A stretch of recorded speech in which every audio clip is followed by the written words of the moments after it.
Em 9 minutos, uma conversa a respeito da sempre oportuna reflexão que a gente pode ter sobre a administração da justiça. E para isso a gente vai conversar com um operador disso, que é um juiz, e nesse caso, falando por toda a sua categoria, porque vem a ser o presidente da Associação dos Magistrados do Estado do Espírito Santo, a MAGES, o juiz Sérgio Ricardo de Souza, com quem nós passamos a conversar agora.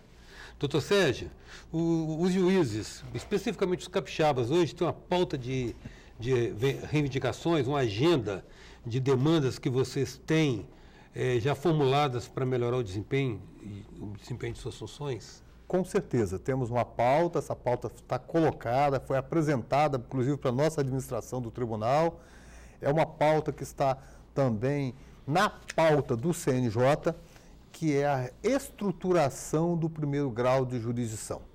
Quando um cidadão precisa do serviço judiciário, ele não vai ao tribunal, ele não vai ao Supremo, não vai ao STJ, ele vai num fórum, ou da cidade dele, ou num juizado do bairro dele, ou no fórum da capital. É ali que inicia o serviço judiciário. E ali é onde está faltando mais estrutura. Você vai num fórum como de Vitória, tem dificuldade com os elevadores para chegar até os cartórios, chega nos cartórios, aí você vai encontrar 3, 4 servidores no meio de 3, 4 mil processos. E o servidor quase que some no meio daqueles processos. E isso é um absurdo. Isso não permite que nós possamos prestar para a sociedade os serviços judiciários que ela necessita, que ela cobra e que ela merece. Então, há uma necessidade urgente de se readequar essa estrutura de primeiro grau, colocando um número suficiente de servidores para dar conta da demanda. E você coloca isso como o grande... É o essencial. O essencial. É o essencial. Sem isso, o judiciário não avança na prestação jurisdicional. Não tem jeito. O cidadão chega ali, tem 3, 4 servidores, 3, 4 mil processos. Fica mais de 1.000 processos por servidor. Quando o recomendável seria 1/4 disso. Então, não tem como um servidor prestar serviço por 4. Então, isso faz com que o serviço cartorário fique prejudicado e o juiz, que depende daquela estrutura para que ele possa prestar bem o serviço dele, também termina ficando com a sua produtividade prejudicada. E com relação à disponibilidade de juízes, quadro de juízes, a relação entre o número de juízes que hoje o Poder Judiciário conta e o número de processos estimado em tramitação no conjunto das varas? O que nós temos hoje é que o Espírito Santo conta com quase 4 milhões de habitantes. O Espírito Santo cresceu na última década, está com quase 4 milhões de habitantes, e deveríamos ter algo em torno de 380 juízes para dar conta dessa demanda, mais ou menos um juiz para cada 10 mil habitantes. Esse é um número aceitável em nível internacional. Não obstante isso, nós não conseguimos ainda concluir um concurso que já está em andamento há quase 9 anos. Nós estamos há quase 9 anos sem concurso, sem a conclusão de um concurso. E estamos com um déficit de quase 100 juízes. Então, nós temos hoje trabalhando mais ou menos 280 juízes. Então, realmente, o número de juízes é insuficiente.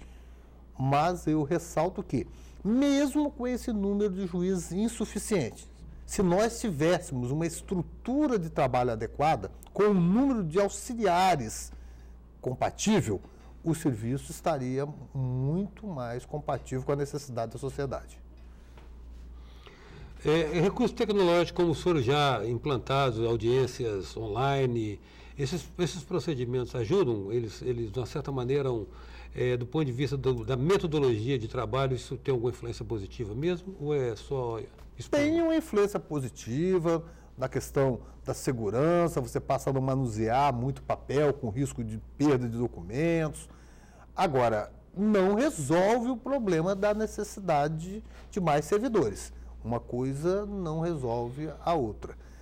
Ajuda, mas precisa ser complementado com o aumento do número de assessores, de servidores, para que, então, somando-se a essa tecnologia, se alcance o ponto ideal. E mesmo também esse sistema tecnológico, ele não vai conseguir ser implantado em 1, 2, 3 anos. É uma coisa a médio prazo.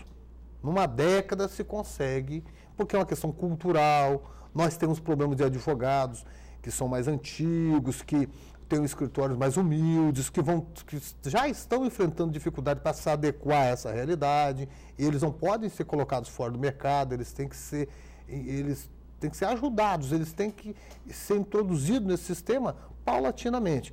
Então, são coisas que não vão acontecer do dia para a noite. Eu visitei ainda este mês, nos Estados Unidos, várias cortes de justiça. Nas cortes que eu visitei, no estado da Flórida, o sistema eletrônico estava ainda também dando os primeiros passos. Então, apesar dos Estados Unidos estarem em crise, mas sabemos que é a maior potência do mundo. E mesmo assim, lá nos Estados Unidos, o processo eletrônico ainda não é uma realidade. Eles estão dando os primeiros passos. Alguns estavam implantando na semana passada. Estavam implantando o sistema eletrônico.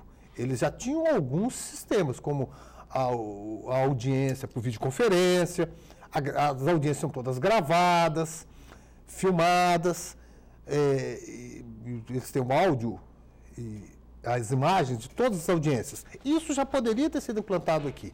Isso seria tão útil como criar o processo eletrônico. Facilitaria muito. Doutor Sérgio, implantou-se também, eu acho que no Tribunal de Justiça, o sistema de rastreamento e monitoramento de processo, de maneira que a parte interessada pudesse acompanhar em que pé está a tramitação do seu processo. Isso aí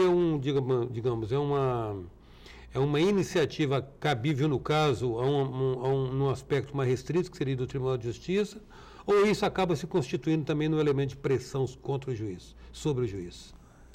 Os dois. Na medida em que se dê ao juiz aquela estrutura necessária para ele prestar um bom serviço para a sociedade, dê os servidores, garanta computadores, garanta espaço físico adequado, e ao mesmo tempo se faça esse tipo de pressão, isso é válido. Agora, fazer a pressão e não dar as condições de trabalho, termina não dando resultado nenhum. E foi efetivamente o que aconteceu com esse processo que foi implantado no tribunal, esse sistema foi implantado no tribunal. Ele sequer foi alimentado da forma adequada, então ele tinha um índice de erros que chegou a 75%. Ele não era atualizado com dados instantâneos. Então ele ficava, às vezes, semanas e até meses com dados atrasados. Então ele apontava lá que um réu estava preso há 30 dias e aquele réu já estava solto há muito tempo. Ou ele já estava preso, mas não era mais por aquele processo. Já ele tinha sido solto e tinha sido preso novamente em outro caso. E os dados não eram atualizados. Então, é um sistema válido para ser implantado quando se avançar nessa estruturação das varas. Ou seja, a intenção a intenção e o propósito não era o suficiente desde que os pré-requisitos não eram atendidos, né? É porque já se diz que de boas intenções o mundo está cheio e inferno também. Então, assim, a intenção é boa, a proposta é boa, mas tem que ser implantada junto com um conjunto de medidas que viabilizem a prestação jurisdicional mais rápida e mais adequada. Agora, doutor Sérgio, há anos, tem alguns assuntos que envolvem o Poder Judiciário, que eles são recorrentes, vão, voltam. Há anos menciona-se uma aspiração de que o Poder Judiciário se tornasse mais democrático, adotando as eleições diretas, inclusive para as instâncias hierárquicas superiores, de maneira que as pessoas que diretamente operam a aplicação da justiça, como os juízes, pudessem exercer o seu direito de escolha, por exemplo, na escolha dos desembargadores. Como é que vocês a mais veem isso? Na verdade, o que se pleiteia simplesmente é que os membros do poder todos possam eleger. E serem eleitos, né? Ser eleitos não. O pleito da magistratura é que os eleitos possam ser todos os desembargadores. Porque são juízes mais experientes, que tiveram toda uma vivência no primeiro grau, que os eleitos sejam eles. Mas que os juízes também possam eleger. E por qual motivo? É porque nós precisamos que o presidente do tribunal lance os seus olhos para as varas, para os fóruns, para o local onde as demandas acontecem, onde o povo vai buscar justiça. E o que nós vemos ao longo do tempo é que os desembargadores se elegem, um desembargador se elege eleito apenas pelos demais e, às vezes, ele esquece de olhar para a entrada do Poder Judiciário, que é o primeiro grau. Então, ele não tem um projeto para melhorar esses problemas de falta de servidores, falta de estrutura de trabalho no primeiro grau. A perspectiva dos juízes é que, na medida em que o presidente tem que ser eleito por todos, ele vai se preocupar em visitar, fazer um projeto, apresentar um projeto de gestão, e aí ele vai pedir o voto dizendo, ó, se eleito for, eu vou colocar mais servidores aqui, vou colocar uma estrutura melhor de acesso à população aos fóruns, vou me preocupar em melhorar os próprios fóruns para dar melhores condições de trabalho aos juízes e também, e principalmente, condições de melhor atendimento à população. Então, a nossa preocupação é isso, é que com a eleição, o eleito, o que se pretende se eleger, ele vá voltar ao primeiro grau para ver como está a situação real. Então, essa reivindicação, o E-Sensei, continua vigorando? Continua vigorando. Há uma emenda, inclusive, uma emenda constitucional em tramitação, uma proposta que é relatada, inclusive, pelo senador Ricardo Ferraço, aqui do Estado. Ele é o relator da proposta. E está em vias de ser colocado em votação na Comissão de Constituição e Justiça do Senado, que seria esse primeiro passo de uma longa caminhada até a sua aprovação. Mas é um pleito da categoria que com certeza melhoraria muito os serviços judiciários. Intrajudiciário, há litigância, há uma distensão, há um sentido igual acontece, por exemplo, na questão da tão esperada reforma política. O povo brasileiro já, de uma certa maneira, se resignou com o fato de que político não vai fazer uma reforma que o restrinja. No caso de você, juiz de um lado e desembargadores do outro, há um clima de corda espichada? Há também um número grande de desembargadores que concordam com essa ideia. Há os desembargadores mais democráticos, aqueles que já têm essa visão que precisa mesmo ser...